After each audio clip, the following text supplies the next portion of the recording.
Warning, the following audio transmission is based on theory and is intended for entertainment purposes only. It's Doomsday and its affiliates will not be held liable for anything your dumbass does. Listener discretion is advised.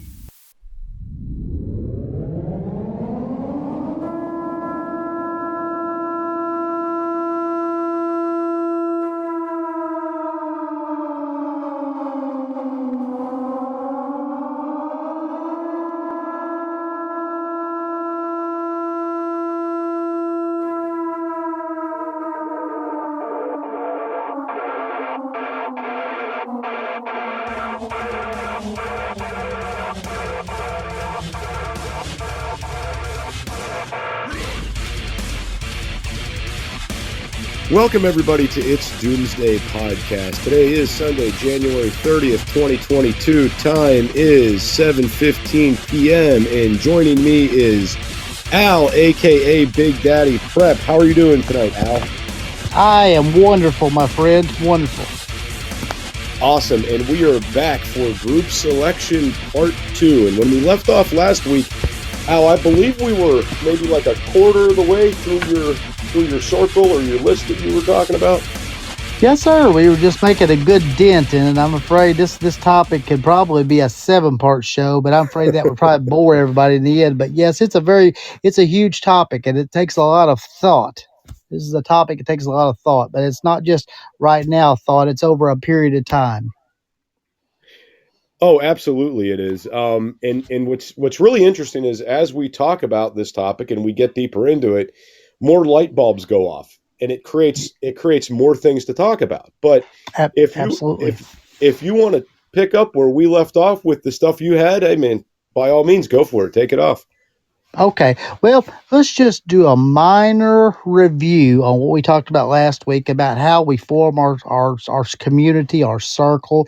You know, some of the things I pointed out were like skills and assets, liabilities, medical conditions, mindset of, previous dealings with people in the community. You know, we went over that. And also we went over kind of our organizational type of things, with skills that people have and replacing those skills, age versus youth, those type of situations. But what I really want to delve off in today are the skills that a person that joins our community might need. And I've identified a few very high value targets when it comes to skills. So let me start off first and foremost with a skill that I'm not hugely proficient in, and that's bushcraft. And anyone who knows anything about prepping understands bushcraft. But for those who don't, that's basically being able to go into a wilderness type situation and taking what's given to you and making things out of it, i.e., shelter, cover, whatever it might be like that. That's a skill that is highly prized in the prepping type world and would definitely be very, very valuable to you in your community as bushcraft skills, because you may not always have lumber or cordage, this, that, and other, or you might dwindle down your supply. So someone that can go into the wilderness and take something and go, that plant right there, that makes good for cordage. This is how you can tear it apart. Or that, we can take these rough logs and make a shelter with this. That's going to be a high value target, Jester. Oh, absolutely. And I'm one of these guys. I'm not steeped in bushcraft either. I don't claim to be. There are some things I've picked up over the years from being a woodsman and being a Boy Scout and things like that, but I am not a bushcraft guy. So having one of these guys within my community would be highly beneficial. Right. And that kind of segues into the second topic that I brought up, which was military training. Those with a military background, from the day that they're inducted into the armed forces, they learn certain skill sets depending on what their MOS, their trade in the military is. They bring to the table certain skill sets. Some electronic detection, some demolition, some firearms proficiency, i.e., snipers and folks like that. Some just organizational skills. Some of the best organizers I ever met in my career came from the military that basic breakdown of being able to take an organizational chart and say, okay, this is, you're responsible to this. This is that's a skill in its own, Jester. Also, past prepper and homesteader experience. People that have been preppers for 20 or 30 years are going to be highly, highly touted in your community because they've already done the legwork. They've already done the research. They've done the trial and error. I say trial and error. I've raised small animals for years, and trial and error is accidentally killing 26 ducks in one day because my wife and I didn't realize that if you gave baby ducklings too much water, they would actually drown themselves. They would actually choke off their poor little hearts and lungs, and they'd fall over dead. And unfortunately, we did that. Those are the skills when it has to do with past prepping and homesteading that I'm talking about, not making mistakes, because folks that have been homesteaders and preppers in the past, they've done the legwork for you. Oh, absolutely. And I mean, I understand the duck thing. We had one drowned on us, and I didn't even know that was a thing till it happened. I didn't know a duck could drown. Yeah.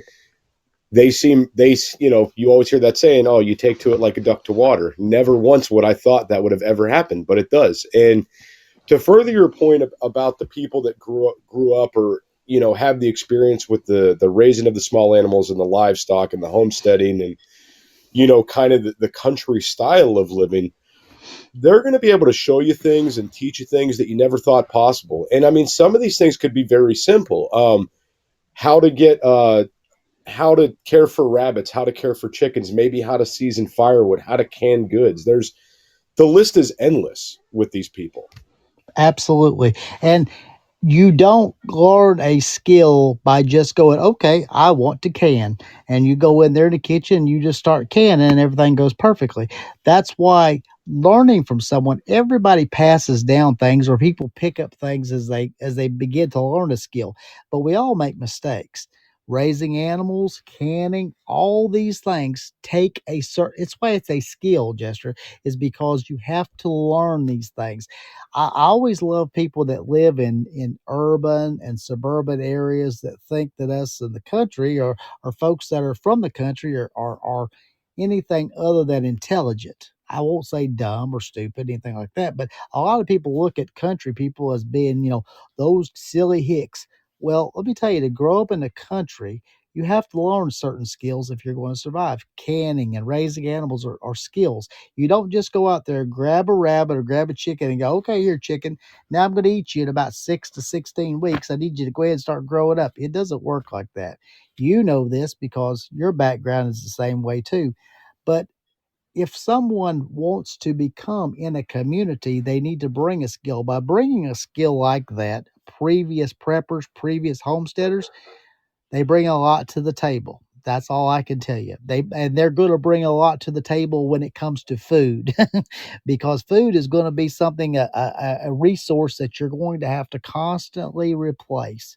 So when someone has that ability to take, well, I've had a lot of people over the years gesture when it comes to chickens. I don't call myself a chicken guru, but I've raised a lot of chickens, and you wouldn't believe how many people that live in urban and suburban areas think you have to have a rooster to get eggs. You wouldn't believe it, Jester, but I did a survey one time and said, well, how many roosters do you need to get eggs?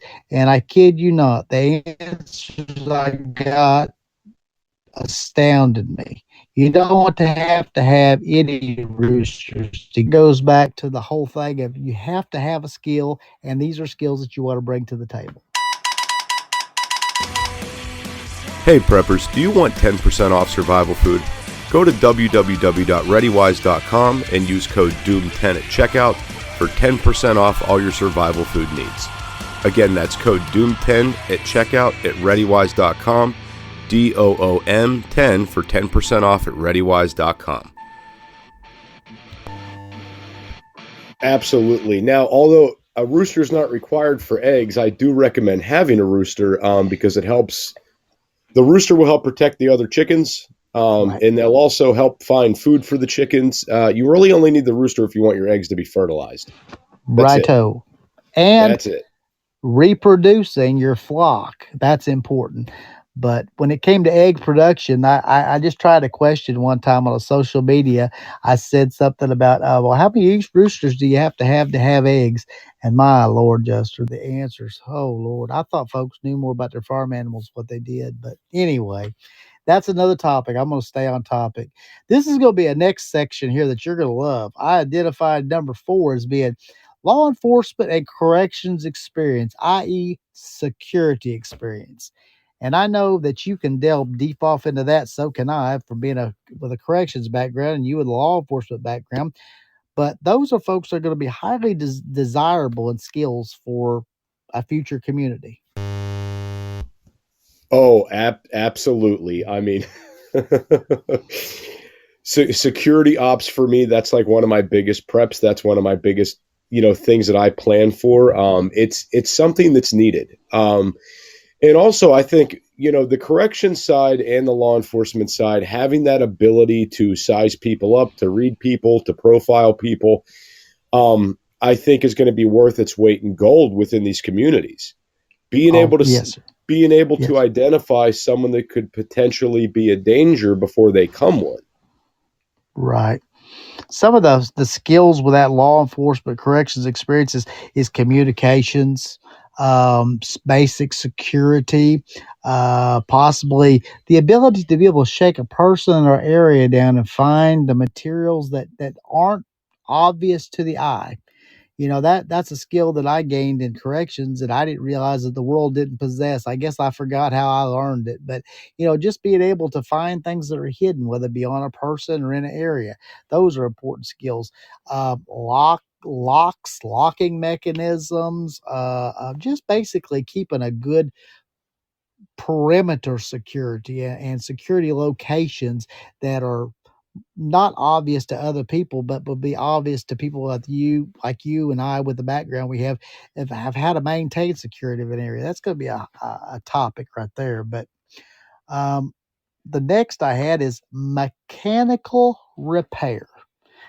We all know that when the apocalypse happens, we're going to have mechanical repair. You're not going to be able to just simply go down and get another vehicle or repair that vehicle. Just take it down the shop, drop it off. Oh, I forgot it's an apocalypse. We can't do that. So you're going to have people that understand mechanical engineering and how to fix things, repair things.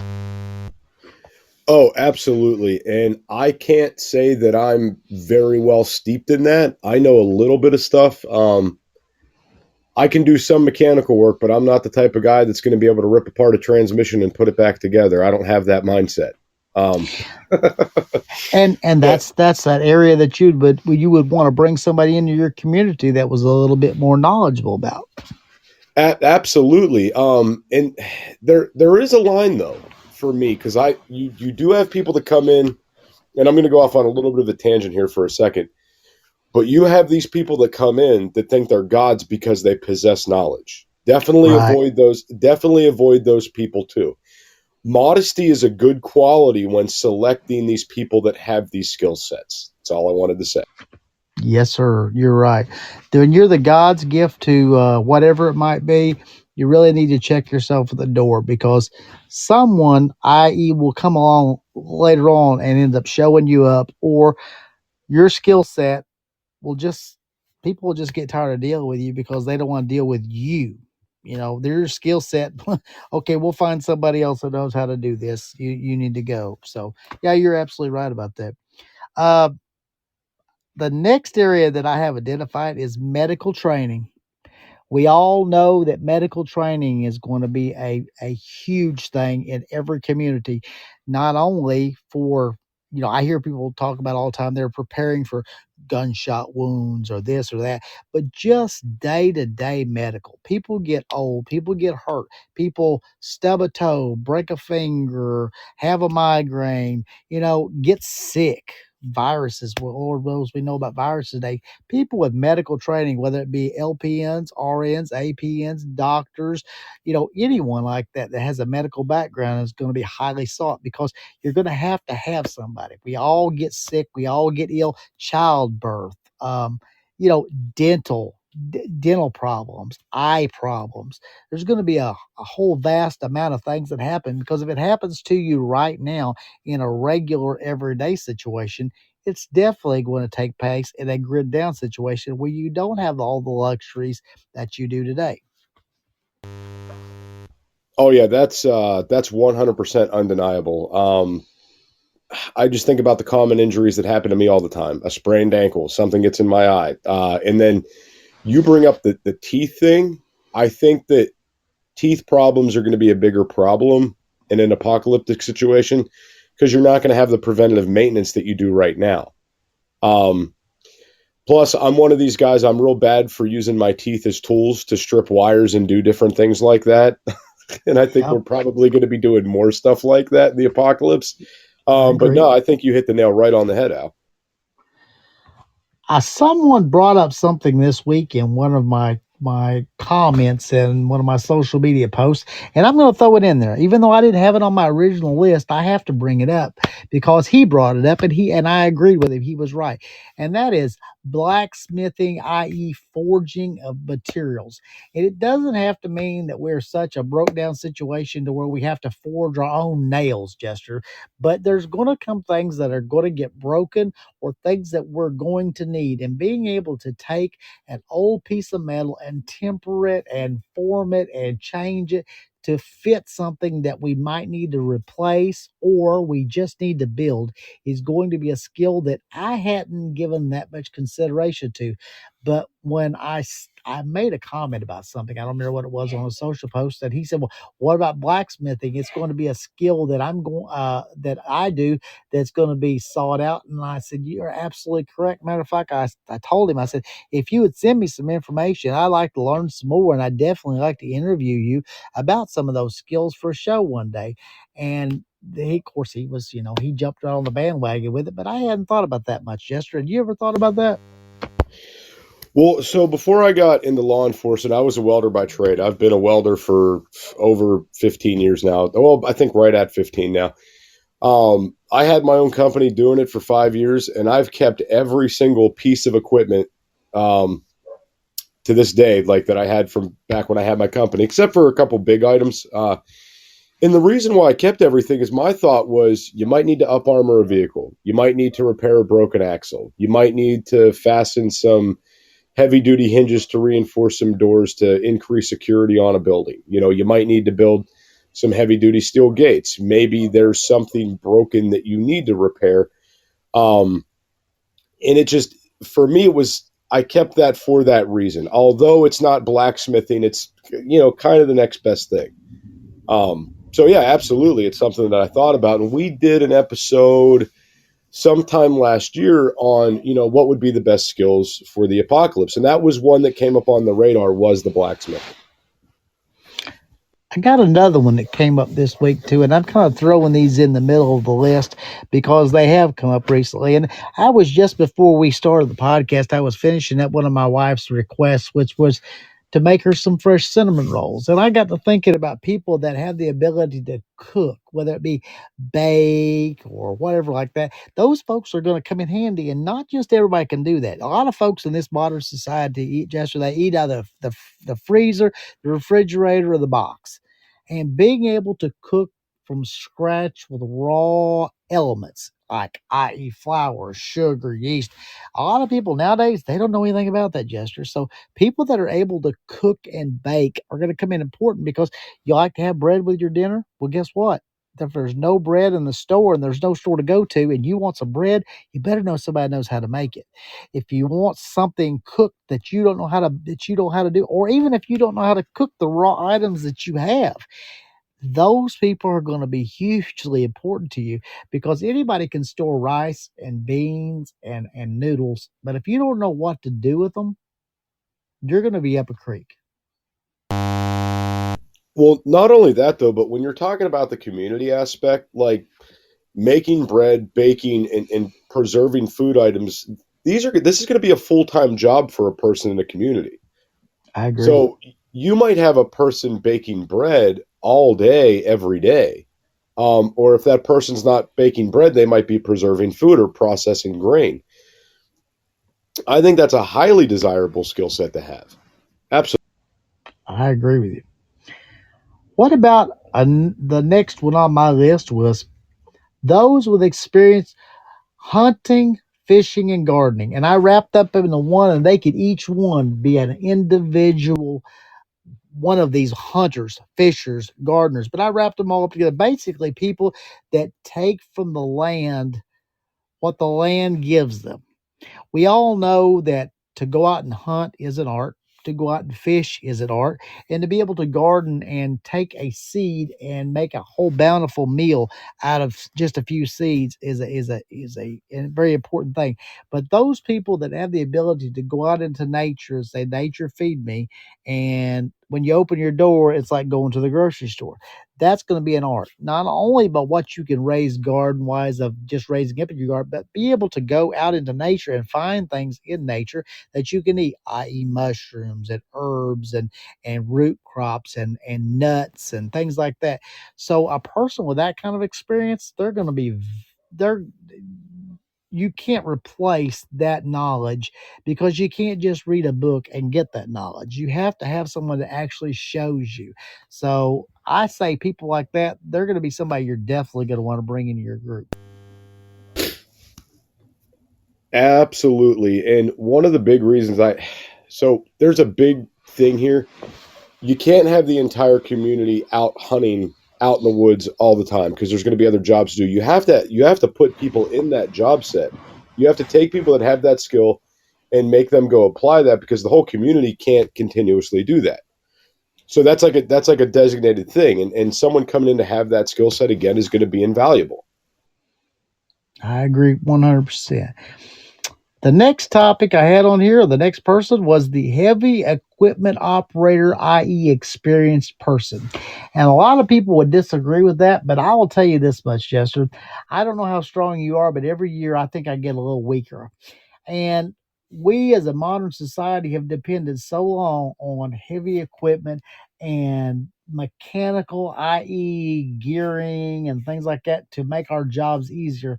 If you want to know what I'm talking about, I'm going to say this. If you have a grid down situation, you have a motor blowed up in something and you need to replace it, try taking the motor out without a cherry picker. Now, a cherry picker, that's a very rudimentary type tool. That's a minor thing. It's a cherry picker. So all I'm making an example is how we've taken some things and made it easier on us. Someone who's able to work a heavy piece of equipment, i.e., tractors, combines, front end loaders, discs, cranes, things like that. Even though we might be in a grid down situation, there's still going to be those things out there. And if we want to be able to get a crop in the ground, or if we want to be able to grade the road so we can get down the road, if we want to be able to do a lot of things, it's going to require heavy machinery. Not everyone knows how to do that. It's very apparent to me that not everybody knows how to do it because it seems like every time we get a heavy piece of equipment to get ready to use, everybody knows how to use it until it's actually time to use it. Then nobody knows how to use it. So people that know how to run heavy equipment, even though it might be an unorganized type situation, there's still going to be equipment there, probably diesel powered equipment for the most part, but someone's going to have to run it. And we're going to need those at times. Absolutely. One thing I think to take into consideration with that is even if it's the apocalypse, you're not going to, inclement weather and natural disasters aren't going to stop. And I feel like that's where that equipment's going to come in. So absolutely. I mean, if you're having trees fall on buildings, big things you have to lift up, and like you said, the gardening, absolutely, you're going to need someone who can run these people. The next one on my list, Jester, is people that have food preservation experience. And a lot of people say, well, you just said something about gardening and you just said something about people that could bake and people that could cook.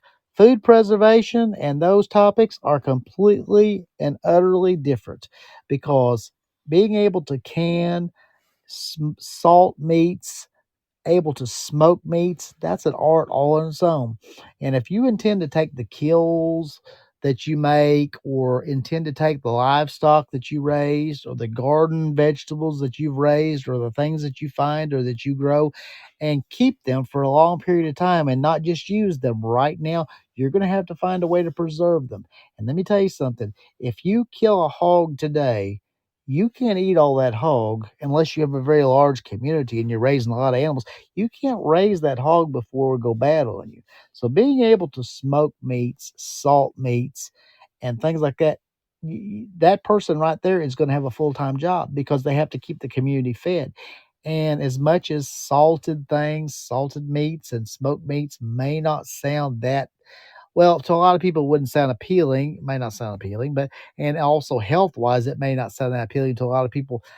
If your belly's rumbling, salt pork tastes delicious. If it's smoked, it tastes delicious on an empty stomach. And those garden vegetables that you bring out this summer, it's nice to eat them in the middle of December or January if you know the right preservation means. Al, something I'd like to point out to the listeners, just because you brought up the meat preservation thing.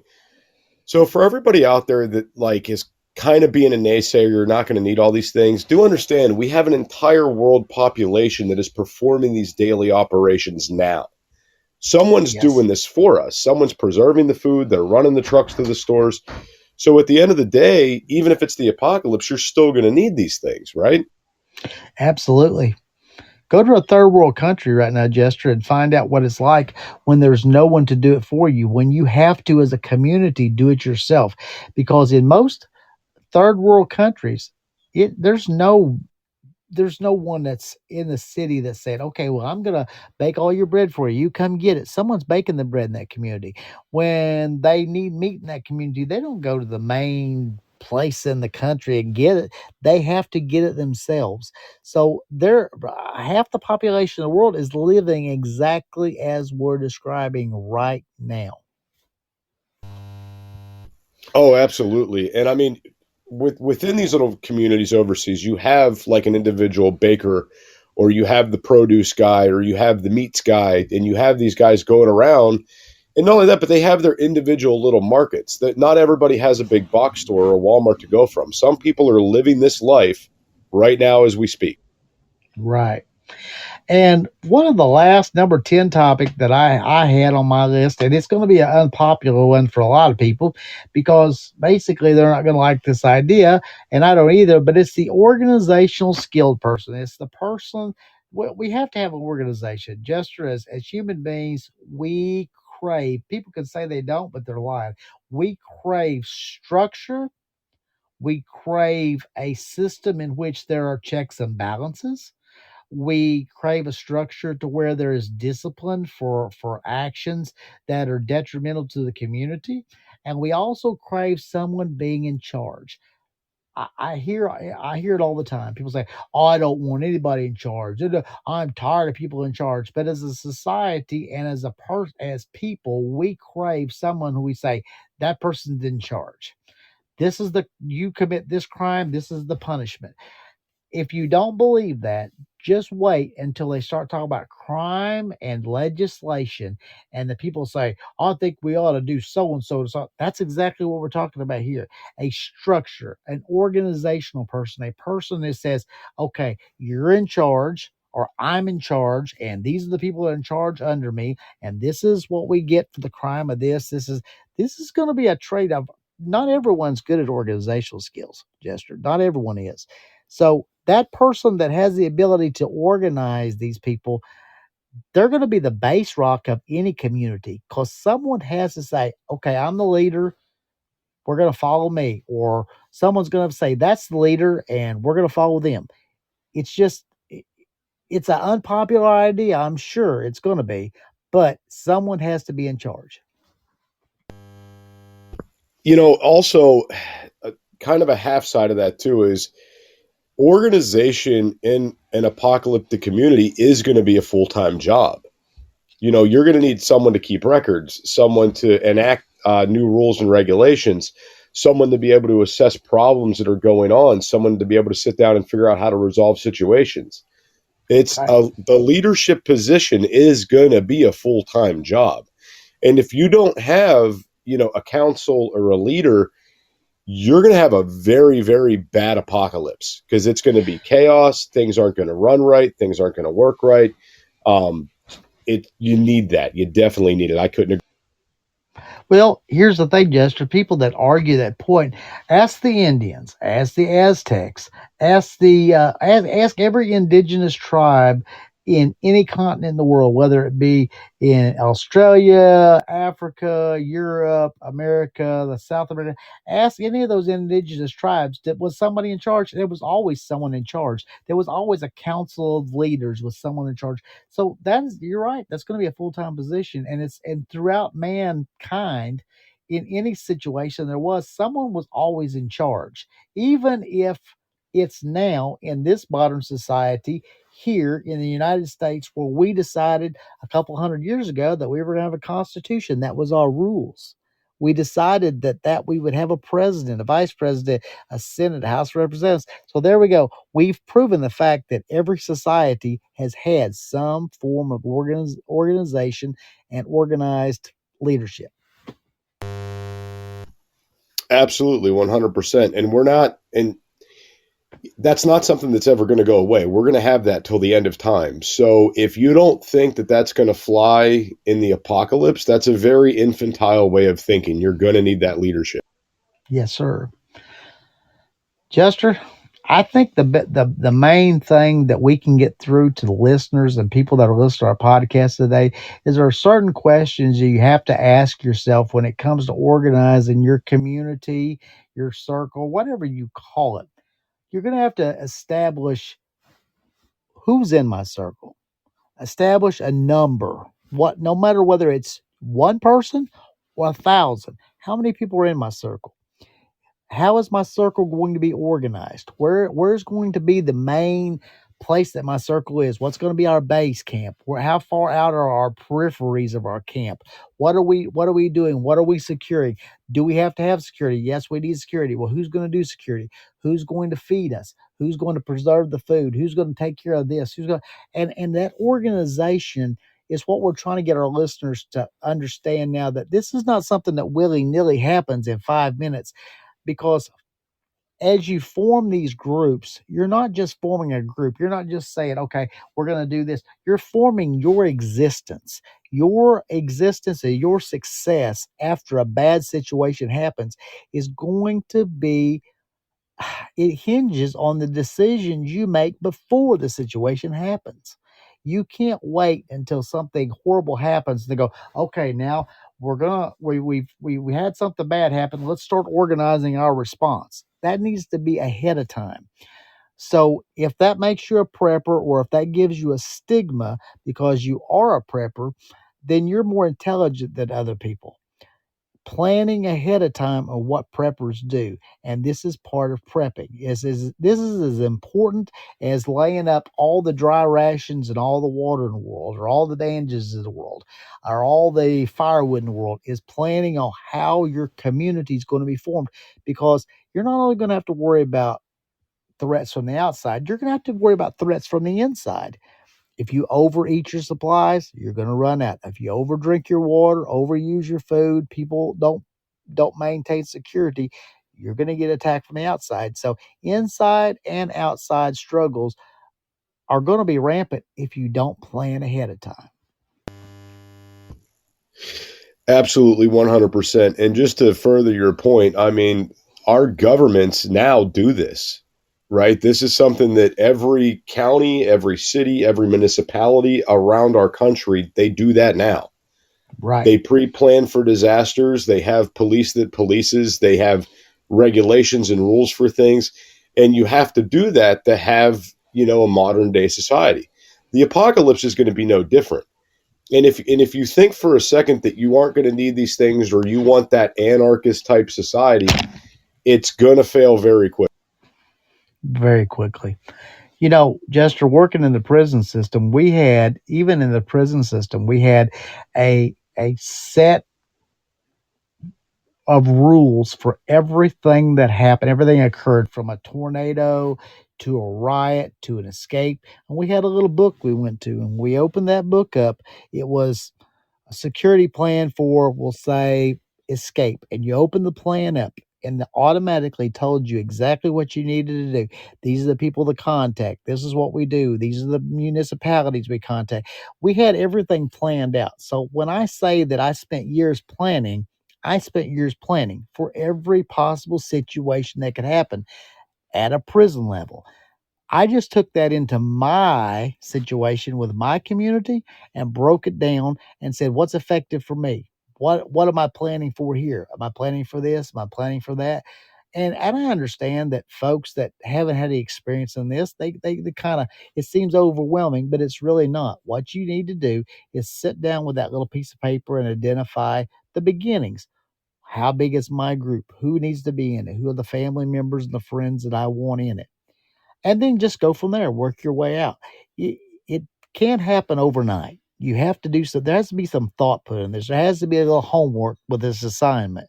But that's what you and I are trying to do, is to wake up some folks that know what they need to do. They just don't know the way to go about making it happen.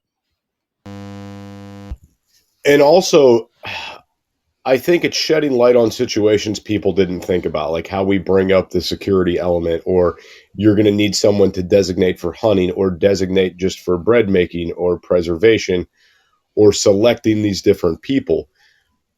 I'm sure a lot of our listeners out there have thought through some of these scenarios, but maybe not all of them. And if we're getting their brains to start going down that road, if we're getting those wheels turning, that's what we're trying to do. Right. 100%. Jester, a man and a woman need a certain amount of water a day. And there's a weight to that water. I always say, well, you need at least 10 pounds of water a day. And people say, 10 pounds of water? I'm like, yeah. Do you know a gallon of water weighs 8.5 pounds? So you need between a gallon and a gallon and a half minimum a day.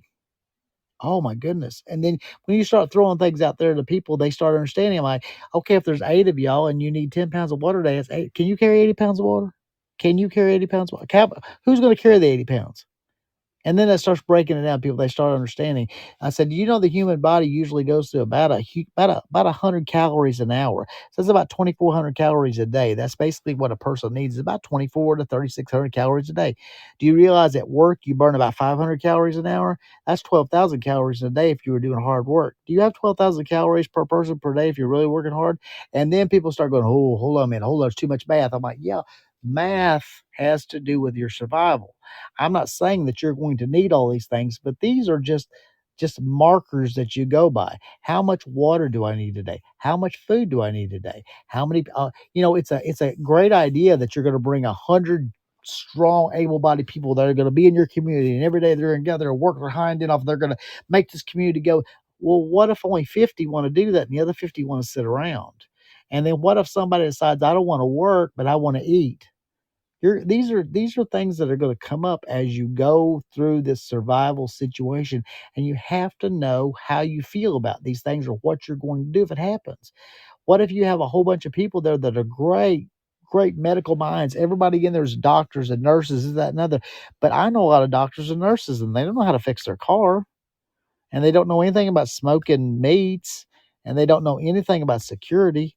So diversification of your group and doing the homework now is going to make your survival. It's going to ensure way more of your survival, and it's going to make your situation way better in the end. But if you top heavy in one situation or another, that's like having too much food, not having any water. The body has to have water. 3 days without water, and the organs start to shut down. If you've got $1 million worth of food stuck back but no water, you're not going to survive. And I guess that's the thing. That's what I try to do, is just I try to wake people up, smack them around a little bit, make them understand that planning now is what you need to do. Hey preppers, do you want 10% off survival food? Go to www.readywise.com and use code DOOM10 at checkout for 10% off all your survival food needs. Again, that's code DOOM10 at checkout at readywise.com, DOOM10 for 10% off at readywise.com. Absolutely. And two things I'd like to say with what you just said. When you brought up the water thing, you're only bringing up water for drinking. right? And Yes. survival. You're not even bringing that up for a hygiene aspect either. No. So that's Nope. something, that's something people need to take into consideration. Is there's going to be a whole nother set of decently clean water you're going to need for hygiene. And then the other thing I wanted to throw out there when you're talking about people consuming water and food intake with calories, do understand if you have an injured person and they can't perform their job, you still have to take care of that person. That's what a community is about. So that has to be something you're putting on in the back of your mind, or putting on the back burner. What do we do if our gardener gets hurt? Because he still has to eat. He still has to drink water. Someone's got to be there to take care of him. Do you have a person designated to help take care of the injured? Is that a thing? Right. Jester, I'm gonna say something, and this is how I always blow people's plans out of the water. I always say one thing. They've got all kinds of plans. I always ask them this one question: where do you poop? And they look at you crazy, and I'm like, where do you poop? You got a great plan for your water. You got a great plan for your food. You got canned food, where you poop at? And then they look at you crazy because they've not even thought about that. And I'm like, well, that's just the beginning of your problems. That's just day one. I mean, after that, we got other problems. And they just look at you crazy, and then they go to thinking because they've only planned out a few things. They've not planned out everything. And I'm not saying any of us have planned out everything, but it's true. You're going to have situations like you have to get rid of waste. You have to get not only human waste, but you have to get away at waste, things that you trash. What do you do with your trash? What are you doing with this? What are you doing with that? And then people start breaking down the outside, and they go, okay, maybe I don't have a good plan. How do I form a plan? I'm like, okay, now you're listening. That's what we wanted right there. We just wanted you to listen. And now your mind's thinking, and the little wheels are moving. And that's really what we're trying to do. You have to have a plan for everything. How are you going to get water? How are you going to get food? How are you going to replenish your supplies? You know, people are still going to have to go take a poopy. Okay. People are still going to have to go, have medical conditions. People are still going to have situations where they're down and depressed today, because let's face it, the apocalypse is not going to be a positive thing here. We have to take care of people's mental as well as their physical. So there's a lot to think about, but I just hope that over the last week's show and this week's show that we've made our listeners broaden their mind to what they might need to do in an actual bad situation, not just a grid down, but any situation, because it could be a tornado, Jester. It could be a breakdown society. It could be anything. But we want as many people. Being you always say we want to get as many people across the goal line as we can. As many people across the finish line, and that's what we're trying to do. We're just trying to make you think. And I'll tell you what, like, not just because of doing the show, but because of living this lifestyle, I talk people's ears off with this conversation. Me too. And I've got people coming to me now that are actually waking up, that are saying, what do I do about this? What do I do about that? Because everybody's not seen an end in sight to this pandemic, and everybody's getting really concerned with what's going on. So I got a lot more people coming to me lately, and the conversations that me and you have on this show that are waking people up are the same things I'm doing in daily life. People are Me listening. too. People are too. definitely listening. They're waking up. They're Right. getting it together. And the people who think that we're these crazy tinfoil hat wearing nut jobs, I feel bad for them, because they're not going to be the ones that make it. I can tell you right now. You might get a few that just get lucky, but I feel bad for those people. Yeah. And the sad thing is, Jester, we're not wanting to depress you. We're not wanting you to think about how bad you haven't planned for something or what you've forgotten. We're just trying to get you to open your mind to the ideas that you haven't come up with, and do your research. Do a little asking the questions, and not necessarily of us. There's a lot of people out there. There are great people on this app and on TikTok and the different social medias that are great canners. They're great smokers of food. That people that give great advice about basic medical things. People that show you all kinds of little things that you can do, and not just on apps. There's also research out there. Not just electronic on a computer. There's books and things that you can get to read to start to learn more. But every day when you learn something or you plan something more for your community and for your survival, it's one more thing that you need to teach somebody else. Bring somebody else in and say, hey, this is our plan for so-and-so. Let me explain this to you and build from there, because you might not be building it just for you, because what I build from here on out, Jester, is not about me. It's not even about my children. It's about my grandchildren. I want my grandchildren to live a better life. And the only way I can do that is to do this planning right here, because I may not benefit from it, but they may benefit from it. So ultimately, that spurs me even more. Believe it or not, when you can become a papa or a papa, you don't look at you planning anymore. You look at the planning to benefit those little eyes over there, and that will, believe it or not, that will spur on your planning a whole lot more. The primary reason why I prep in the first place is to ensure that my children have some sort of a decent future if the apocalyptic scenarios happens. That is the Right. whole reason I do what I do. Right. Period. But we are coming up on that mark on our time frame here. I feel like there's more to talk about. Do you think we got a third part? What do you think, Al? Well, I think maybe so. I'll be honest with you, Jester. Maybe what we need to do is throw a topic or two in between, and then revisit this again. Maybe what we need to do is get a little bit more input from our listeners and from the people that we associate with us and ask questions. Maybe we could hit another where we kind of go back over some things that have to do with this. But Jester, I don't think we could ever finish this topic. We could be on this for the next 8 weeks, because I've got more notes to go. I just don't want to bore the listener with it. I want them to think, but that's totally up to you. I could go on forever about this, because planning for the apocalypse is something I've been doing for a very long time. Well, here's a really good plan. I got a plan. This is what we'll do. So we'll hold up on doing a part 3 on this topic right now. And in the meantime, the listeners can get with us. If they feel there's something we missed, if there's something we need to be added in here, if they've got more questions that they want answered, get with us. Add Al on TikTok, big_daddy_prep. Add me on there. It's Doomsday Podcast 2.0. Email us. It's doomsday2020@gmail.com. And also, Al's going to be starting to do the live shows this week, I believe, right, Al? The morning show? Yes, sir. Yes, sir. We're going to be doing a live show early in the morning, starting at 5:30 Central Standard Time, 5:30 a.m. Central Standard Time, going to approximately 7 o'clock a.m. Central Standard Time. And it's going to be an open forum. The topic is you, the listener. I'm going to talk about hot topic issues, news, prepping issues. But if you jump on 5 minutes in and say, hey, Al, I want to talk about this Ukraine-Russia thing, we're going to talk about it. If you stop in and say, hey, I want to talk about this Alec Baldwin situation, okay, let's talk about it. Because the topic is you, the listener. I mean, anybody can hear from me all day long what I think. I want to hear what the listeners have to say.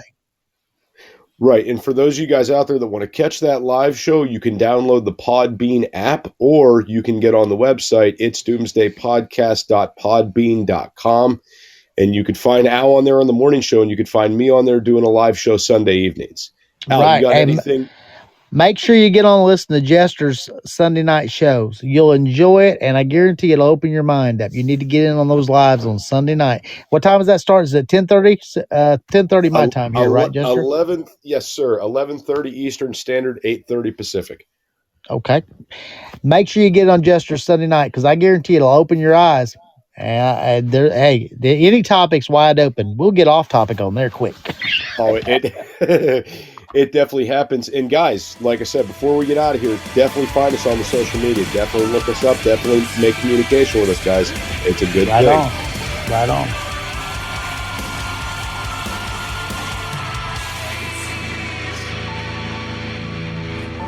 This is an emergency action message.